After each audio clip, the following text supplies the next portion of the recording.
Hello everyone. In today's phonics class, we are going to learn the sound of the letter Y. The sound of the letter Y is Y. Y. Let's try a few words which start with the Y sound. Y is for yam. Y. Y. Yam. Y is for yolk. Y. Y. Yolk.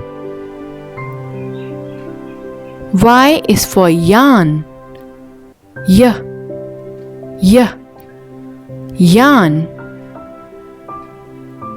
Y is for yo-yo.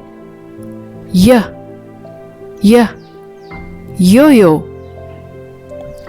Y is for yes. Y. Y. Yes. Y is for yawn. Y. Y. Yawn. Y is for yacht. Y. Y. Yacht.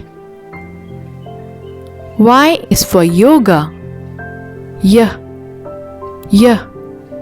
Yoga. Y is for yellow. Y. Y. Yellow. Y is for yogurt. Y. Y. Yogurt. And not to forget me, Y is for yak. Y. Y. Yak. I hope you enjoyed learning the sound of the letter Y with me. See you again very soon in another phonics class. Until next time, goodbye and do take good care.